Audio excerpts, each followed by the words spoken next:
देखिए दोस्तों, होता क्या है, देखिए सबसे पहली बात सुनिए कि अगर आप सी टेट की तैयारियां कर रहे हैं तो रिवीजन करना बहुत ज़रूरी है। काफ़ी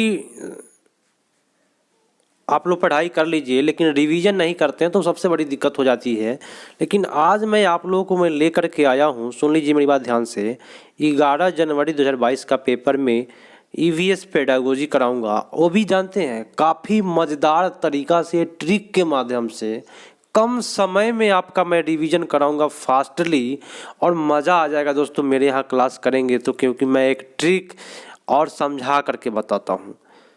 तो जैसे मैं करूँगा पेडागोजी हल वैसे आप करते हैं तो डेफिनेट रूप से आप सी टेट की जो तैयारियाँ आपकी चल रही है वो बेटर हो जाएगी, आपका स्तर बढ़ जाएगा। तो चलिए शुरू करते हैं आज का क्लास। 11 जनवरी 2022 के पेपर लेकर के आ गया है आज हम। चलिए क्वेश्चन क्या कहता है, पर्यावरण का फर्स्ट क्वेश्चन है ना, कि हमारे देश के नीचे दिए गए किन दो राज्यों के लोगों का सर्वप्रिय भोजन जो है वह इडली और बड़ा डोसा सांभर नारियल की चटनी।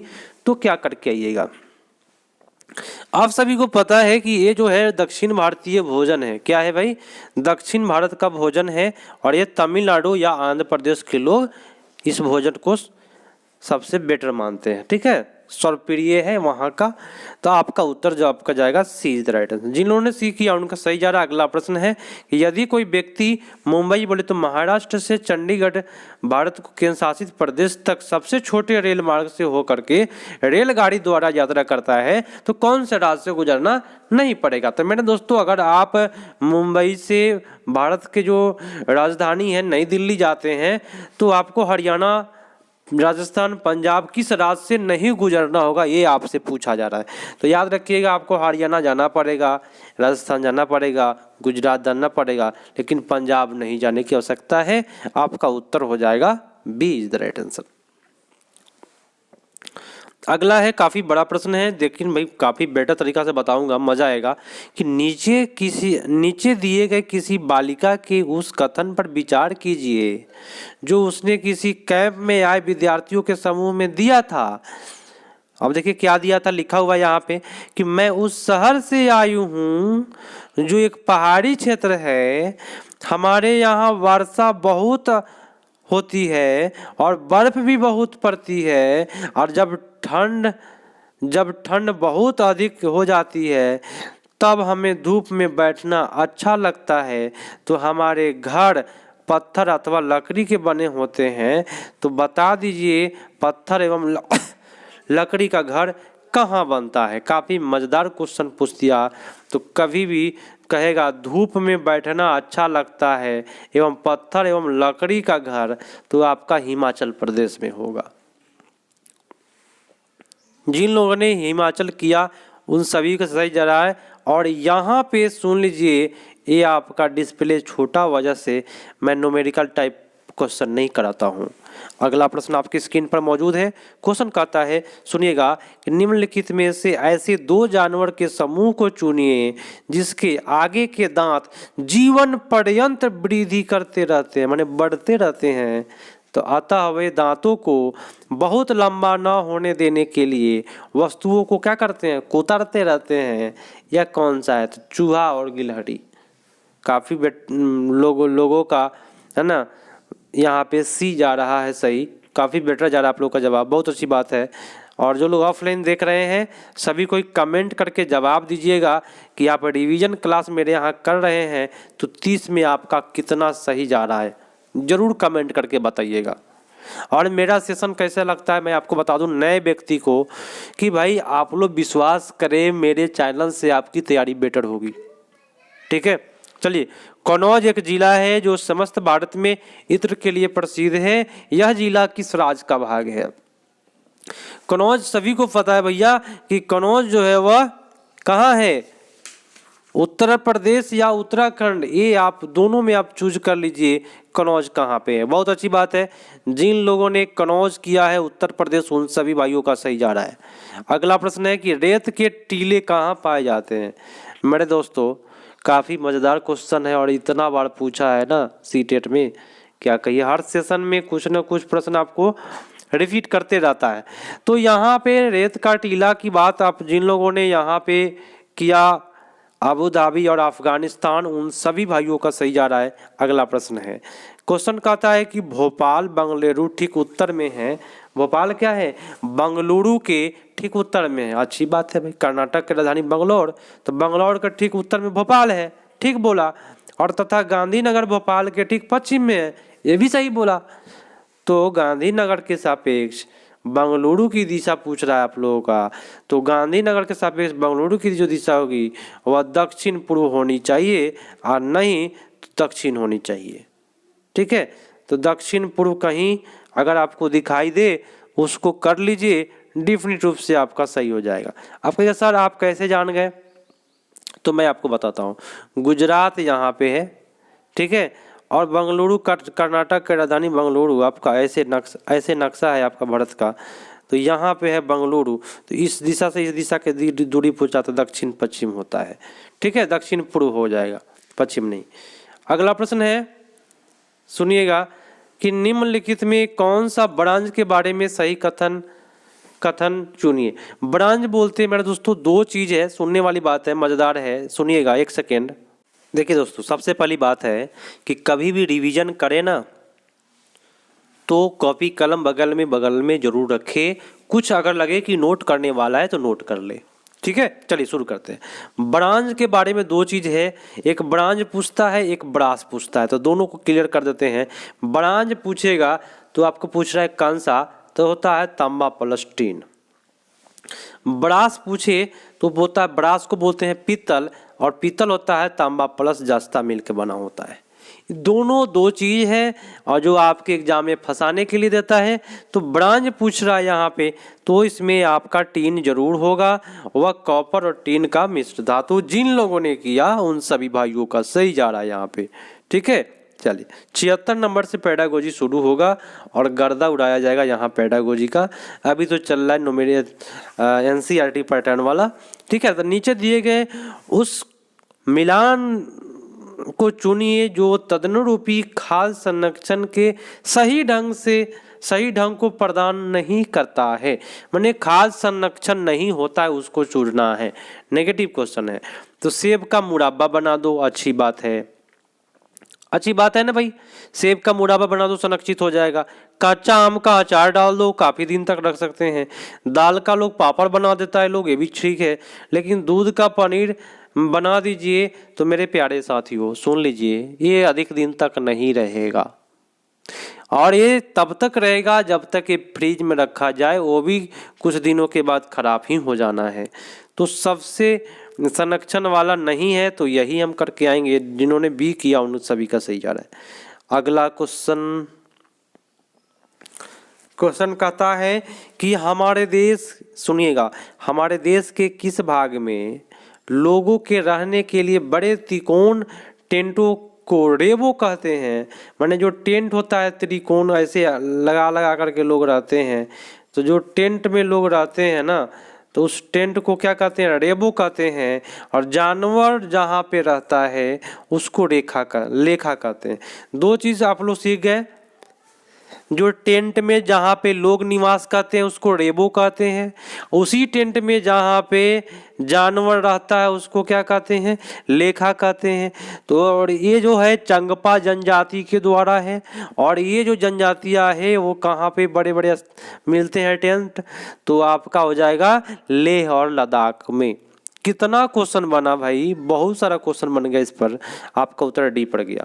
हमारे देश में केंद्र शासित प्रदेशों की संख्या अभी तो वर्तमान में 8 केंद्र शासित प्रदेश है, तो आप 8 ही करके आइएगा। ठीक है, चलिए अगला प्रश्न है कि नीचे दिए गए उस राज्यों के समूह को चुनिए जिससे सभी राज्य समुद्र तट अरब सागर पर स्थित है। तो मैंने आपको बताया था कि केरला, कर्नाटका, महाराष्ट्र, गोवा, गुजरात, इसमें गोवा भी जोड़ लीजिए, इसमें गुजरात भी जोड़ लीजिए, क्योंकि अगला एग्जाम में आपका ये सब आने वाला है। उत्तर आपका ए पर गया। अगला प्रश्न है, सुनिए, प्रश्न कहता है कि छऊ लोक नृत्य कहाँ का है? तो मेरे प्यारे साथियों सुन लीजिए, छऊ जो है वह 6 से छऊ मैं इसका ट्रिक लगाया हूँ और ये ट्रिक आपको काम करेगा। 6 से छऊ, 6 से छत्तीसगढ़, ये आप अपने माइंड पर बैठा ले, याद रहेगा। तो कुछ ना कुछ मैंने बोला कि नोट करना है, लगे कि ये नया है तो नोट कर लेना है। छऊ छत्तीसगढ़, छऊ छत्तीसगढ़ ऐसे याद करें। केचुआ की बात कर रहे हैं यहाँ पे भाई, कूट आ गया। केचुआ के बारे में कथनों पर विचार कीजिए। केचुआ खेत में छेद बनाते हैं जो वायु और जल और मृदा तक पहुँचने के लिए आसान रास्ता प्रदान करता है। बहुत अच्छी बात है ना। केचुआ खेत में छेद बनाकर जमीन को पोली बनाते हैं, बहुत अच्छी बात है। केचुआ मुख्य फसल को खरपतवार से बचाता है, तो ये आपका गलत बात है, इसका ये काम नहीं है मुख्य फसल को खरपतवार से बचाने का। केचुआ का मल मृदा को उर्वरक माने उपजाऊ बनाता है, बहुत अच्छी बात है। तो आपका ए, बी और डी पर जा रहा है। और जिन लोगों का ए, बी और डी है उन सभी भाइयों का यहाँ पे सही जाते हुए नजर आ रहा है, बहुत अच्छी बात है। आप लोगों का कमेंट भी आ रही है।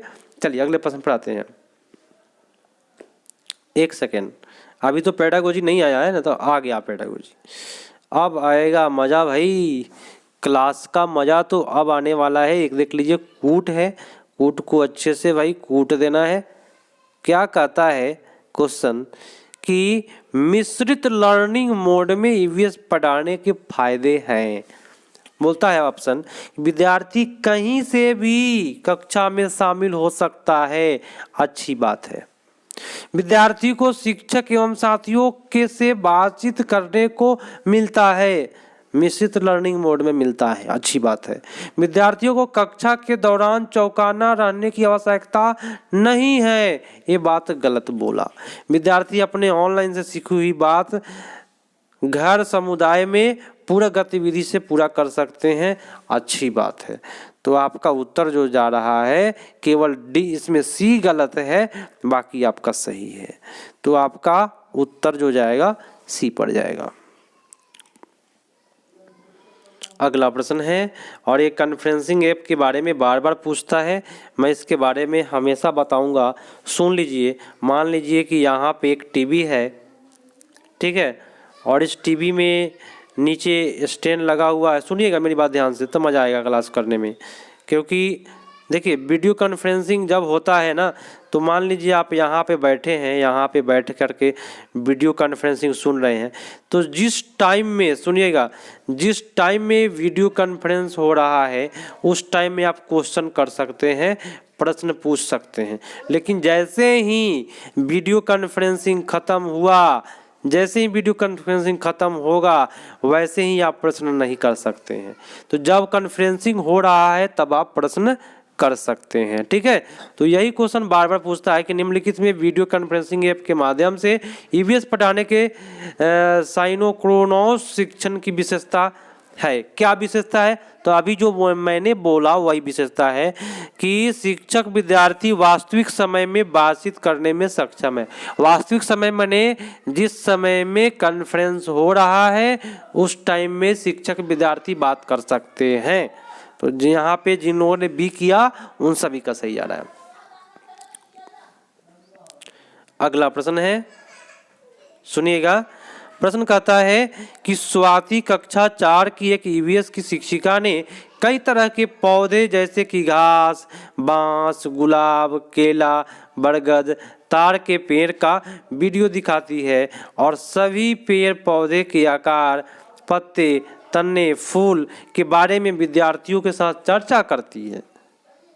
जितना भी फूल है, पेड़ पौधा है, सबके साथ चर्चा करती है। तो इन गतिविधियों में सबसे उपयुक्त उद्देश्य विद्यार्थियों को ध्यान आकर्षित करना है डैश की तरफ, बताए। तो फूल, पत्ते, पेड़ पौधे के पर जो चर्चा चल रहा है वह किस ओर आकर्षण करता है, ये आपको बताना है। क्या होगा? पेड़ पौधे के भाग को, पौधे के और पेड़ के बीच अंतर को, पेड़ पौधे के वर्ग के भीतर मौजूद विभिन्नता को। दोस्तों काफ़ी मज़ेदार क्या है, यहाँ सुनिएगा। घास, बांस, गुलाब, केला, बरगद, ताड़, पतिया, फूल, पौधे पे क्या कर रहा है? चर्चा चल रहा है। तो ये सब जो है ना, ये विविधता है, क्या है ये सब विविधता है। तो जिन लोगों ने आपका यहाँ सी ऑप्शन किया है उन सभी का सही जा रहा है, काफ़ी बेटर है। ठीक है, चलिए अगला प्रश्न है, सुनिएगा कि रीता एक ईवीएस की शिक्षिका थीम खाद पढ़ाते हुए कक्षा 5 के विद्यार्थियों को पड़ोस के घरों में विभिन्न खाद्य संरक्षण विधियों का सर्वेक्षण करने के लिए कहती है। इस सर्वेक्षण का सबसे अधिक उपयुक्त उद्देश्य क्या है? देखिए, जब भी सर्वेक्षण की बात आए तो विभिन्न संवेदनशील रहना बहुत जरूरी बात है। एक सेकेंड चलिए, क्या कहता है ऑप्शन बोलता है कि विभिन्न व्यक्तियों के प्रति संवेदनशील बना। कभी भी सर्वेक्षण करने आप जाते हैं, सुनिएगा एकदम टीचर की तरह सुनना है, और आप एक सर्वेक्षण करने गए तो सर्वेक्षण करने जाएंगे तो बहुत सारे लोग मिलते हैं, है ना, तो उसके प्रति आपको संवेदनशील रहना है। नहीं तो कोई कोई व्यक्ति ऐसा है कि पीट भी देता है। ठीक है, तो संवेदनशील रहना है। सर्वेक्षण करने के कौशल एवं क्षमता का आकलन करना। देखिए, कौशल और क्षमता यहाँ पे आपका गलत बात है, सर्वेक्षण इसके लिए नहीं होता है। समुदाय के प्रत्यक्ष रूप से जानकारी एकत्र करने का अवसर प्रदान करना बहुत अच्छी बात है। जब सर्वेक्षण होगा तो जानकारी एकत्र होगा ही। समुदाय किसके साथ बातचीत करने का भी अवसर मिलता है। जब सर्वेक्षण करने जाएंगे तो गांव में तो भाई अवसर मिलेगा ही। तो जिन लोगों ने यहाँ पे केवल यहाँ पे बी गलत जा रहा है, बाकी सब सही है, तो बी आपका गलत, इसमें बी नहीं है, तो यही आपका उत्तर हो जाएगा। यहाँ पे जिन लोगों ने बी किया उन सभी का सही जा रहा है। नेक्स्ट क्वेश्चन आपकी स्क्रीन पर, एक सेकेंड, आप सभी से रिक्वेस्ट है कि शेयर जरूर करें, एक बार शेयर मार दीजिए और शेयर करके आ जाइए एक बार, क्योंकि मैं जो भी बताऊंगा ना आपको, इससे बेटर आपको मिलेगा ही नहीं। और मैं बता दूं, पूरे यूट्यूब चैनल की बात बता देता हूं कि लॉन्ग क्वेश्चन बहुत कम ही पढ़ाए जा रहे हैं क्योंकि डिस्प्ले छोटा है। ठीक है, लेकिन मैं आप सभी को ट्रिक से कम समय में करा रहा हूँ। 80 नंबर प्रश्न चल रहा है, 17वां मिनट चल रहा है, तो यहाँ समझना है भाई, रिवीजन वाली क्लास है। अब देखिए क्वेश्चन पर आते हैं कि वर्तमान पाठ्यचर्या के अनुसार प्राथमिक स्तर पर ईवीएस के उद्देश्य कौन से हैं? भाई ईवीएस का उद्देश्य पूछा तो प्राकृतिक, सामाजिक, संस्कृति, वातावरण के बीच संबंध का पता लगाने और विकसित करने के लिए विद्यार्थियों को प्रशिक्षित करना। बहुत अच्छी बात है। यहाँ कूट बोल रहा है विद्यार्थियों को पर्यावरण संबंधित मुद्दों के बारे में जागरूक विकसित करना, ये भी सही जा रहा है आपका, बी सही हो गया। पृथ्वी को मानव और अन्य जीवों के आवास के रूप में एक समझ विकसित करना और ईवीएस के विभिन्न शिक्षण शास्त्र को समझना। तो ये कूट के हिसाब से आपको उत्तर देना पड़ेगा कि आपका उत्तर कौन सा जा रहा है। ठीक है, तो मैं आपको बता देता हूं कि पृथ्वी को मानव और अन्य जीवों के आवास के रूप में समझ विकसित करना, तो पृथ्वी को, ये आपका गलत है। कूट के हिसाब से उत्तर देना पड़ता है दोस्तों, तो आपका उत्तर ईवीएस के लिए विभिन्न शिक्षण शास्त्र, ये जो शास्त्र है आपका गलत है। तो यहाँ आपका उत्तर ए और बी पर जा रहा है। जिन्होंने ए और बी किया उन सभी का सही जा रहा है। अगला प्रश्न आपकी स्क्रीन पर है। प्रश्न कहता है कि एक ईवीएस की शिक्षिका को गतिविधि आयोजित करने के लिए, समूह बनाने के लिए निम्नलिखित मानदंडों को ध्यान में रखना चाहिए। किसको ध्यान में रखिएगा आप? देखिए मजा आएगा आपको ये मेरे यहाँ। उनके संज्ञानात्मक स्तर के अनुसार समूहीकरण करने में, तो संज्ञानात्मक स्तर पर समूहीकरण करेंगे तो यहाँ पे पक्षपात की भावना हो गई। संज्ञानात्मक बोलते हैं जानकारी के स्तर पर उसको समूह कर रहे हैं कि हाँ भाई जिसको ज्यादा जानकारी है तुम इधर हटो, तुम इधर हटो, तो एक गलत बात होगी। लिंग के आधार पर भी आपका गलत जा रहा है। ठीक है, बड़े पूरी कक्षा में जितने समूह बन सके बना ले, तो ये पूरी कक्षा में जितना समूह बन सके बना ले, ये भी आपका गलत हो गया। बात समझे ना? समूह के बीच सहभागिता एवं प्रतिभागिता के आधार पर समूह बनाना, माने समूह में जो सहभागिता ले रहा है, जो प्रतिभागी है, उसी के आधार पर समूह बनाना, इससे बेटर कुछ हो ही नहीं सकता है। ठीक है ना? चलिए अगला प्रश्न है कि प्राथमिक स्तर पर ईवीएस के पाठचर्या की प्रकृति है। कैसी प्रकृति है भाई? एक बार आप लोग लाइक कर दीजिए, अपने दोस्तों को शेयर करें और सपोर्ट करिए। एक टीचर दूसरे टीचर का सपोर्ट करे ना, तो बहुत बड़ी बात है, हमारा देश बहुत आगे बढ़ेगा। तो प्राथमिक स्तर पर ईवीएस के पाठचर्या की प्रकृति कैसी है? प्रकृति भाई ईवीएस का समावेशी होना चाहिए भाई, प्रासंगिक होनी चाहिए, थीम आधारित होनी चाहिए। आप कहिएगा सर आपने तो काफी बार बोला कि ईवीएस की जो प्रकृति है वो एकीकृत है। तो मेरे प्यारे साथियों सुन लीजिए, एकीकृत के साथ में एक और चीज है अनुभवात्मक, जो गलत है। बात समझे? जिसके वजह से हम बी वाले ऑप्शन को नहीं छुए। सबसे बेटर होगा समावेशी होनी चाहिए, और समावेशी में एकीकृत आ जाएगा आपका। ठीक है, प्रासंगिक बहुत अच्छी बात है। थीम ईवीएस में है ही, 6 थीम है, 4 उप थीम है, ये सब बहुत चीज बेटर हो गया आपका उत्तर ए पर। ठीक है, अगला है आपका कूट है। सबसे पहले तो कूट को देखा जाए, तब इसको कूट आ जाए अच्छे से। कूट को देख लिए, अब आइए अच्छे से इसको करिए। क्वेश्चन क्या कहता है कि कहानी के माध्यम से ईवीएस की अवधारणा को पेश करने के लिए एक शिक्षक को निम्नलिखित बातों को ध्यान रखना चाहिए। चलिए, कहानी को किसी अवधारणा के बारे में गलतफहमी की रचना नहीं करना चाहिए। बहुत अच्छी बात है, कोई भी कहानी में गलतफहमी नहीं रचना करना है। कहानी को लिंग, जाति, धर्म आदि अन्य सामाजिक समूहों से संबंधित कोई रूढ़िबद्ध विचारों को चित्रित नहीं करना चाहिए। बहुत अच्छी बात है, कहीं भी लिंग, जाति, धर्म के बारे में भेदभाव नहीं होनी चाहिए। अच्छी बात बोला। कहानी मजेदार एवं मनोरंजक होनी चाहिए। ये आपका जरूरी नहीं है कि कहानी मजेदार ही हो, मनोरंजक ही हो। ठीक है, एक कोई जरूरी बात नहीं हुई। अब कहा कि कहानी ऐसी होनी चाहिए जिसमें विद्यार्थी का क्या जुड़ाव महसूस कर सके। तो ये भी आपका सही गया, केवल सी इसमें गलत है। तो जिसमें सी नहीं है वही मार दीजिए। तो सी आपका ये ऑप्शन में नहीं है, बाकी में है। ठीक है, अगला क्वेश्चन क्या कहता है कि ईवीएस के शिक्षक अपने विद्यार्थियों को मानचित्रण कौशल को मन में बैठाने के लिए निम्नलिखित क्रियाकलाप में से किनको करने के लिए कहेगी। देखिए, मानचित्रण के लिए मेरी बात ध्यान से सुनिएगा। मानचित्र में बुनियादी दिशाओं का पता लगाना अच्छी बात है भाई। अमानकीकृत मानचित्र बनाना, देखिए अमानकीकृत गलत होता है, लेकिन आपके पास सी वाले ऑप्शन में अगर दे दे मानकीकृत तो दोनों सही हो जाएगा। ठीक है, लेकिन कूट के हिसाब से आपको जवाब देने पड़ेंगे। देखिए यहाँ पे आप लोग देख रहे हैं 84 का, हाँ, तो अमानकीकृत यहाँ पे मानकीकृत तो भी सही हो गया। मैंने बोला क्या, सुनिएगा फिर से। अमानकीकृत गलत होता है, मानकीकृत गलत होता है, लेकिन मानकीकृत भी दे दे तो दोनों आपका सही हो जाएगा। फिर से देख लीजिए। मानचित्र कौशल में भाई सबसे पहली बात दिशा का पता लगाना, अमानकीकृत चित्र बनाना, ये भी सही गया है ना। मानकीकृत होगा तभी जाएगा, तो मानकीकृत यहाँ पे आ गया। ठीक है, अपने मानचित्र में मानचित्र प्रतीकों का उपयोग करना, ये भी सही है। मतलब कि आपका उत्तर जो जा रहा है आपका सभी पर चला जाएगा। यहाँ पे जिन लोगों ने डी किया उन सभी का सही गया।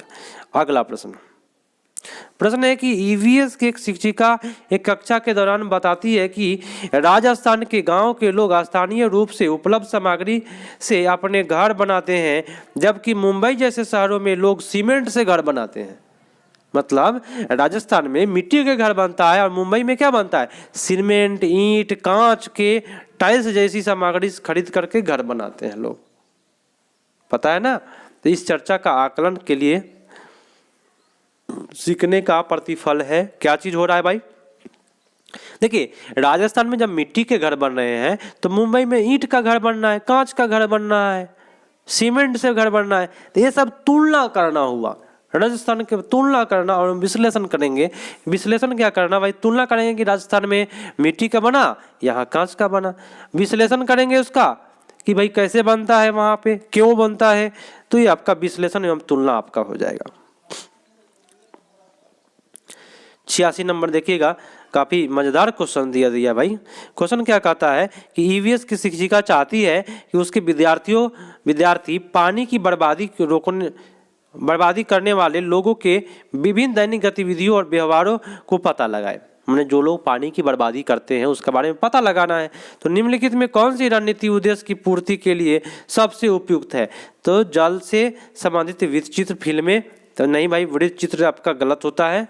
ठीक है, एक नाले का भ्रमण कराना, क्या आप नली नाले का भ्रमण करवाएंगे, गलत बोला।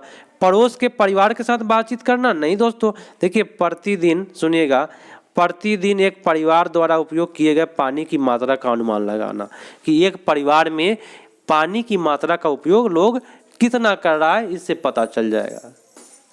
ठीक है, चलिए अगले ऑप्शन, अगले क्वेश्चन क्या कहता है कि निम्नलिखित में कौन सा प्राथमिक स्तर पर पर्यावरण शिक्षा का अभिन्न घटक है। पर्यावरण शिक्षण का अभिन्न घटक हो जाएगा आपका, देखिए पर्यावरण बोले तो क्या, वातावरण, इससे पकड़िए पर्यावरण मतलब क्या, वातावरण। तो यहाँ आपका लिखा हुआ है वातावरण, तो सीधी सी बात है हम वातावरण पर जाएंगे, वो भी बच्चों वाली बात है। तो सीटेट कहता है कि भाई बाल केंद्रित ऑप्शन को जरूर करके आना है, ठीक है। चलिए नेक्स्ट क्वेश्चन पर आ जाइए।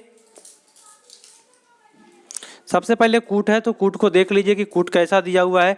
2 ही उत्तर इसमें मात्र सही करने हैं। कूट ऐसे ही देखना पड़ता है कि कितने उत्तर सही करना है, तब पढ़िए तब आपका सही जाएगा, ठीक है। चलिए क्वेश्चन क्या कहता है कि एक ईवीएस शिक्षक के रूप में आप प्राथमिक कक्षाओं के लिए पाठ्य पुस्तक का चयन किन मानदंडों को सबसे महत्वपूर्ण मानेंगे। तो लिखा हुआ है क्या, पाठ्य पुस्तक में लिंग, जाति, धर्म से संबंधित कई रूढ़िवादिता को नहीं होनी चाहिए, मतलब कि कोई भी जाति भेदभाव नहीं होनी चाहिए। ये बात सही बोला। पाठ्य पुस्तक में भाषा मानक भाषा होनी चाहिए, मानक भाषा गलत लिख दिया, इसको कभी नहीं मानना है। पाठ्य पुस्तक की कीमत और पतली है ना, तो ये जरूरी नहीं है कि कीमत कम, कीमत पतला होना चाहिए, मोटा होना चाहिए पाठ्य पुस्तक, ये सब गलत जाता है। पाठ्य पुस्तक में सचित्र माने चित्र होना चाहिए, बहुत अच्छी बात है। आकर्षक होनी चाहिए, अच्छी बात है। तो आपका उत्तर ए और डी पड़ गया। जिन्होंने यहाँ ए और डी किया उन सभी का सही जा रहा है। अगला क्वेश्चन है कि कक्षा 5 के विद्यार्थियों के लिए लिंग रूढ़िवाद सिखाने के लिए निम्नलिखित में कौन सा साधन सबसे उपयुक्त है। अगर लिंग रूढ़िवादिता सिखाना है, बोले तो भेदभाव से बचाना है, तो क्या सिखाना पड़ेगा। तो सदस्यों के बीच किसी कार्य का आवंटन का पता लगाने के लिए घरों का सर्वेक्षण करना। अगर घर का सर्वेक्षण करेंगे तो उसमें कितना महिला है, कितना पुरुष है, उसके प्रति वो लिंग के बारे में जानकारी हो जाएगा, ठीक है। अखबारों में लिंग सशक्तिकरण ये सब गलत है, ठीक है। सबसे बेटर आपका उत्तर ये पड़ जाएगा। आज का लास्ट प्रश्न है, एक ईवीएस शिक्षक के रूप में आपको अपने विद्यार्थियों के रिपोर्ट कार्ड में प्रक्रिया कौशल में दक्षता के स्तर का विवरण देता है, तो निम्नलिखित में कौन सा रिपोर्ट सबसे उपयुक्त होगा। देखिए प्रक्रिया कौशल में दक्षता का स्तर का विवरण देता है, तो कौन सा बेटर होगा।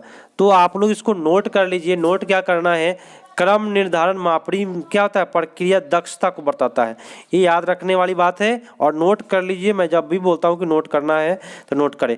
प्रक्रिया कौशल दक्षता के स्तर बताने का काम जो करता है वह क्रम निर्धारण मापनी करता है, इसे आप नोट कर ले, कभी भी आप गलती नहीं करेंगे। तो दोस्तों आज के लिए इतना ही। वीडियो को आप अधिक से अधिक शेयर करें, और अभी तक नहीं जुड़े हैं सब्सक्राइब करके बगल में घंटी होगा उसको दबा लीजिए। मिलते हैं अगले पार्ट में, तब तक के लिए धन्यवाद। जय हिंद।